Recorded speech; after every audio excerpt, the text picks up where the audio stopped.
జదుర్గా భవానిమా అందరు ఎలా ఉన్నారు? ఈరోజు మీ సిచ్యువేషన్స్ ఎలా ఉన్నాయి? మీ పర్సన్ ఫీలింగ్ ఎలా ఉంది? ఇవన్నీ చూద్దాం. ఓకే.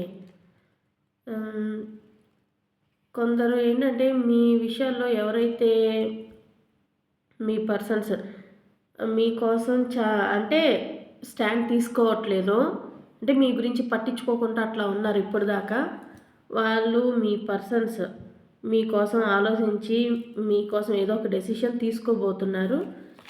కాకపోతే దానికి వాళ్ళకి ఇప్పటిదాకా ధైర్యం సరిపోక వాళ్ళు సైలెంట్ అవ్వారు. అందుకని ఇప్పటి నుంచి మార్పు అనేది వస్తుంది. ఒక డెసిషన్ అనేది తీసుకోవాలనుకుంటున్నారు. పర్సనల్ గ్రోత్ అనేది తెచ్చుకోవాలనుకుంటున్నారు వాళ్ళ లైఫ్లో. మీ లైఫ్లో కూడా పర్సనల్ గ్రోత్ అనేది వస్తుందమ్మా. అంటే చాలా వాటికి జాబ్ పరంగా ఇబ్బంది పడే వాళ్ళకి జాబ్ అనేది రాబోతుంది. అంటే లీడర్షిప్ క్వాలిటీ ఎక్కువగా వాళ్ళల్లో ఆత్మస్థైర్యం పెంచుకోవాలి అని చెప్పి ఫీల్ అవుతున్నారు. డెసిషన్ వాళ్ళు తీసుకునే డెసిషన్స్ని బట్టే మీ లైఫ్ ఆధారపడి ఉందని మీరు ఏదైతే భావిస్తున్నారో దానికి ఇప్పుడు వాళ్ళకి కొంచెం ధైర్యం తెచ్చుకొని ఆ పని చేయాలి అని చెప్పి ఆలోచిస్తున్నారు.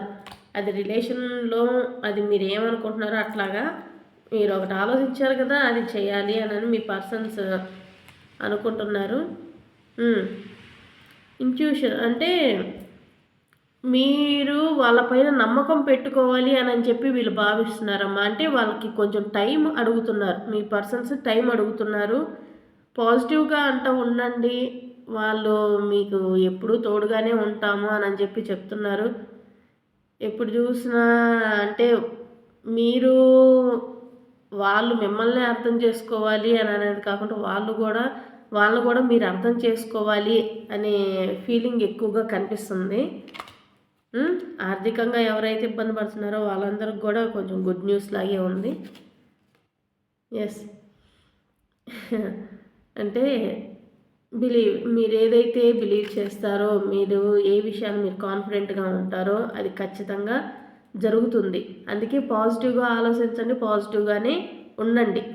అలా చేయటం వల్ల మీ లైఫ్లో మీరు అనుకున్నది జరుగుతుంది అని అంటున్నారు. కొత్త న్యూ ఆపర్చునిటీస్ అంటే మీకు ఇప్పటిదాకా ఏదైతే దారులన్నీ ముసుగుపోయినాయి అనుకుంటున్నారో అవన్నీ ఓపెన్ అవ్వబోతున్నాయి అన్ని విధాలుగా.